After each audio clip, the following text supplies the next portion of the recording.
Bab 766. Bersaing. Ketika Mileye tercengang, dia tiba-tiba merasakan sakit yang tajam di perutnya, kemudian dia mundur beberapa meter jauhnya. Sebelum dia berhenti, angin kencang bertiup ke arahnya. Wajah Mileye sedikit berubah, lengannya terbanting langsung, dan kemudian dia memblokir ke depan. Bang! Sebuah ledakan bergema, dan Mileye mundur beberapa kaki lagi. Begitu dia berhenti, suara robekan yang keras tiba-tiba datang dari sisi kanan. Ini adalah cambuk. Tubuh Mileye tiba-tiba membungkuk setengah ke belakang, cambuk orang itu menyapu udara. Pada saat ini, Mileye tiba-tiba bangkit dan membanting ke depan. Bang! Sesosok tiba-tiba mundur beberapa meter jauhnya. Mileye melihat seberangnya. Di depannya berdiri seorang wanita yang mengenakan gaun malam, yang bermata indah, bermata dingin dan memiliki jiwa pembunuhan. Karena Mileye menyentuh tempat yang tidak seharusnya dia sentuh barusan. Mileye mengepalkan tangan kanannya perlahan, dia tidak berani ceroboh dengan wanita ini, harus dikatakan bahwa dia tidak bisa ceroboh dengan orang-orang di sini. Pada saat ini, pria berpisau panjang yang tidak jauh darinya tiba-tiba berkata dengan marah, "Meli, cepat bunuh dia." Wanita itu melirik pria berpisau panjang, "Jaga ucapanmu." Setelah berbicara, dia menatap Mileye, dan saat berikutnya, tubuhnya tiba-tiba menjadi ilusi. Mata Mileye sedikit menyipit, telapak tangannya menyebar, cabang kayu muncul di telapak tangannya, dan saat berikutnya, dia menusuk ke depan. Sebuah tusukan yang sangat biasa. Hancurkan dengan pedang. Bang! Tiba-tiba ada ledakan di depan Mileye, dan keduanya mundur pada saat yang sama, dan dalam proses mundur, wanita bernama Meli tiba-tiba menghilang. Di kejauhan, Mileye tiba-tiba berbalik dan menusuk dengan pedang. Bang! Sesosok mundur. Itu Meli. Setelah Meli berhenti, dia menatap Mileye dengan dingin, "Kultivator pedang." Ada nada kesungguhan dalam suaranya. Kultivator pedang. Dapat dikatakan bahwa kekuatan tempur kultivator pedang sangat tinggi di antara para seniman bela diri, khususnya para kultivator pedang yang hebat. Mileye tidak menyerang Meli, dia melirik Kasei Zhang tidak jauh. Pada saat ini Kasei Zhang dan pria berpisau panjang menemui jalan buntu, keduanya tidak bisa berbuat apa-apa. Mileye memandang Meli, kalau pertarungan berlanjut, semua orang akan terluka. Tangan kanan Meli perlahan terkepal. Mileye tersenyum, dan tiba-tiba, dia langsung menghilang di tempatnya. Karena pihak lain menolak untuk menyerah, dia tentu saja memilih untuk mengambil inisiatif untuk menyerang. Cahaya pedang itu seperti guntur, bergerak cepat. Jelek. Suara retak terdengar. Dan pada saat Mileye menghilang, Meli juga menghilang, dan bayangan itu langsung membungkus Mileye dan cahaya pedang Tao miliknya. Cici. Di lapangan, suara menerobos udara terus terdengar, pertarungan antara Mileye dan Meli sangat sengit. Perlahan-lahan, Mileye bertarung semakin sengit. Kejam. Ketika dia berada di kota Kinceng, dia mengerti satu hal saat itu, yaitu, dia harus kejam dalam menghadapi musuh. Saat berada dalam pertempuran hidup dan mati, seringkali yang ditandingi adalah kekejaman. Begitu saja, sekitar seperempat jam kemudian, formasi teleportasi yang tidak jauh dari sana tiba-tiba bergetar hebat, kemudian sebuah kotak hitam muncul di formasi teleportasi. Melihat kotak hitam ini, pria berpisau panjang yang tak jauh dari sana tiba-tiba bermata sengit dan jiwa pembunuhan di matanya bahkan lebih meningkat. Mata Kasei Zhang penuh dengan jiwa pembunuhan. Di tempat ini, persediaan sangat penting, dan dia tidak akan menyerah setengah langkah pun. Segera, keduanya bertarung lagi. Mileye memandang Meli di depannya, dan tiba-tiba, dia menghilang secara langsung, dan cabang kayu di tangannya menusuk Meli. Pada saat Mileye menghilang, tiba-tiba ada beberapa bayangan aneh di depannya. Mata Mileye sedikit tertutup, dan menusuk ke kiri dan ke kanan. Dalam sekejap, bayangan itu terfragmentasi, dan pada saat ini, Meli telah mundur beberapa meter, dia tidak berani mendekati Mileye. Mileye melirik Meli dengan dingin, dan tiba-tiba, seluruh tubuhnya langsung menghilang. Jelek. Gumpalan cahaya pedang melintas di lapangan, dan ada suara udara yang merobek. Di seberang Mileye, wajah Meli berubah drastis, dia tidak berani menangkis pedang Mileye, dia mundur lagi. Pedang Mileye tidak mudah ditangkis. Sederhananya, dia tidak ingin menggunakan hidupnya untuk menang, karena bahkan jika dia menang, dia akan dipanen oleh orang lain. Hanya sedikit persediaan, itu tidak sepadan. Memikirkan hal ini, Meli berbalik dan pergi. Pada saat ini, pria berpisau panjang yang tidak jauh tiba-tiba berkata, "Kamu datang untuk menahan wanita ini." Meli dengan dingin melirik pria berpisau panjang, bisa tidak punya otak sedikit. Setelah berbicara, dia dengan cepat menghilang ke dalam kegelapan malam di kejauhan. Melihat ini, wajah pria berpisau panjang itu sangat jelek, dia menoleh dan menatap Mileye dengan galak, "Bajingan kecil, aku mengingatmu." Setelah mengatakan itu, dia berbalik dan pergi. Dan pada saat ini, Mileye tiba-tiba muncul di depan pria berpisau panjang.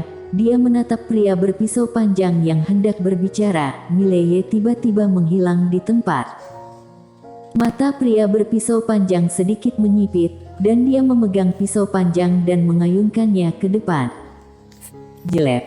Pisau itu merobek udara, dan suara pecahnya udara terdengar.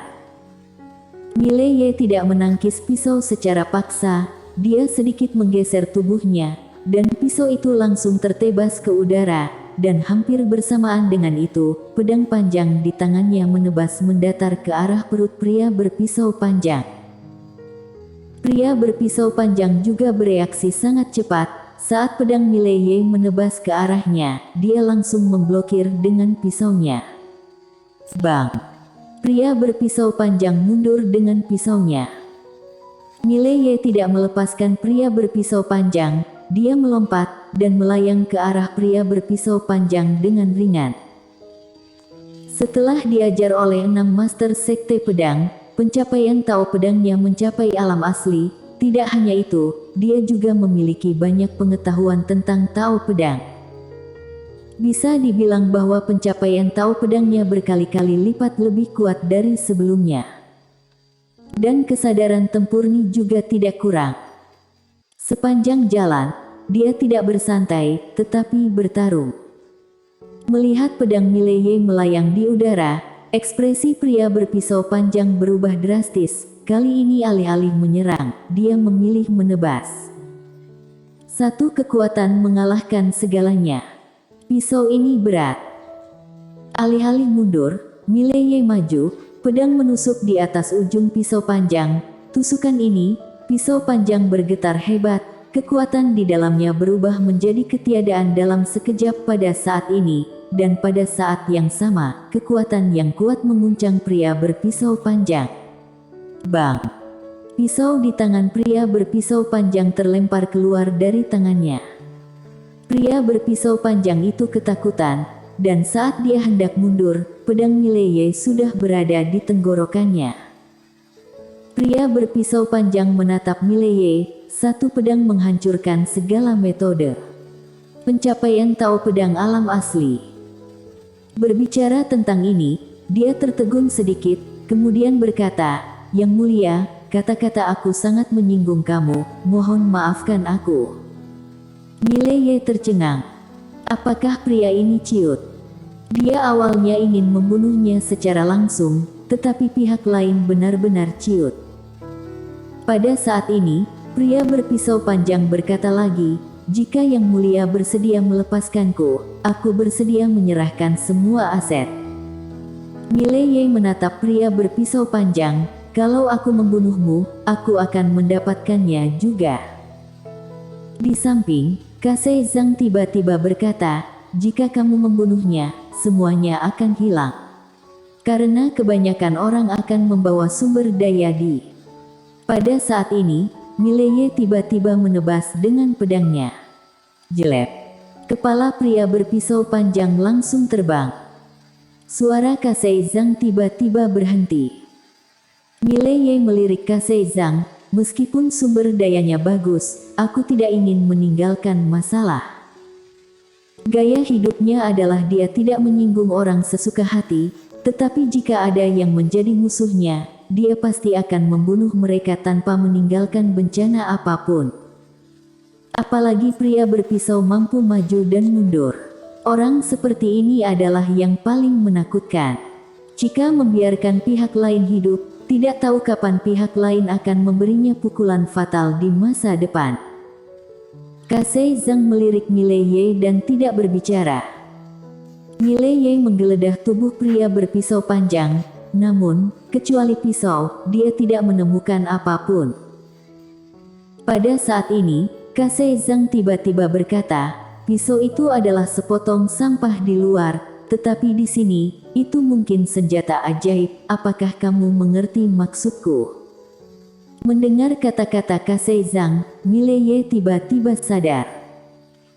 Tempat ini bukan seperti di luar, seperti yang dikatakan Kase Zhang. Jika di luar, pisau ini adalah besi tua, tetapi di sini, di mana kultivasi dasar semua orang dilarang, pisau ini adalah senjata ajaib. Mileye dengan cepat menyimpan pisaunya. Kase Zhang berkata, ikut denganku. Setelah dia selesai berbicara, dia membawa Mileye ke formasi teleportasi tidak jauh. Dia membuka kotak itu. Di dalam kotak itu, ada token seukuran telapak tangan. Selain itu, ada 30 kristal berbeda yang berwarna ungu tua, dan beberapa item lainnya. Kase Zhang mengambil token dan 10 kristal yang berbeda dan menyerahkannya kepada Mileye, milikmu. Mileye juga tidak menolak, dia menyimpan token dan kristal yang berbeda, lalu berkata, Nona Zhang, jika menang, apakah ada hadiahnya? Kase Zhang mengangguk, ya, kamu akan mendapatkan kristal berbeda yang dibayar oleh pihak lain. Mileye mengangguk, dimengerti. Kase Zhang berkata, apakah kamu akan pergi sekarang? Mileye mengangguk, aku ingin bertarung. Kase Zhang melirik Mileye, aku akan membawamu ke sana. Mileye tersenyum dan berkata, kalau begitu aku akan merepotkan Nona Zhang. Kase Zhang tidak mengatakan apa-apa, dia berjalan ke kejauhan bersama Mileye. Setelah keduanya meninggalkan desa, mereka berjalan sekitar 1 jam. Akhirnya, Mileye melihat sebuah panggung pertandingan besar menggantung di udara. Di bawah panggung pertandingan, ada beberapa orang. Hanya ada puluhan orang. Kebanyakan dari mereka adalah anak muda. Di samping Mileye, Kase Zhang berkata dengan lembut, orang-orang ini dapat dikatakan sebagai orang-orang muda terbaik di alam semesta 4 dimensi kita. Mereka berasal dari semua alam semesta. Mereka adalah kekuatan tertinggi dari setiap alam semesta, dan kekuatan di belakang mereka juga tidak mudah, karena tidak mungkin datang ke sini tanpa kekuatan yang kuat di belakangnya. Berbicara tentang ini, dia memandang Mileye, jika kamu bisa mencapai yang teratas. Melihat Kase Zhang tidak melanjutkan, Mileye bertanya, bagaimana kalau mencapai daftar teratas? Kase Zhang berkata dengan lembut, kamu akan mendapatkan banyak manfaat yang tidak dapat kamu tolak, tetapi sulit untuk mencapai daftar teratas. Sulit. Mileye menatap panggung di udara, ada 2 orang yang bertarung sengit di panggung saat ini. Setelah Mileye melihatnya sebentar, dia memandang Kase Zhang, Nona Kase Zhang, Untuk mencapai peringkat teratas, apakah harus mengalahkan semua orang? Kasei Zhang mengangguk, hampir. Mileye menatap panggung dan berkata dengan lembut, kalau begitu dapat peringkat teratas. Bersaing. Sudut mulut Mileye terangkat sedikit, dia ingin bertempur sekarang juga. Pertempuran gila-gilaan. Dia, Mileye, tidak ingin selalu bergantung pada orang lain. Hati seorang master. Di masa lalu, dia lebih santai dan tidak memiliki banyak pengejaran, tetapi sekarang, dia ingin menjadi lebih kuat. Tidak bisa mengandalkan orang lain lagi. Mileye berjalan menuju panggung itu. Mileye tidak menyadari bahwa pada saat ini, suasana hatinya mulai berubah. Bersambung.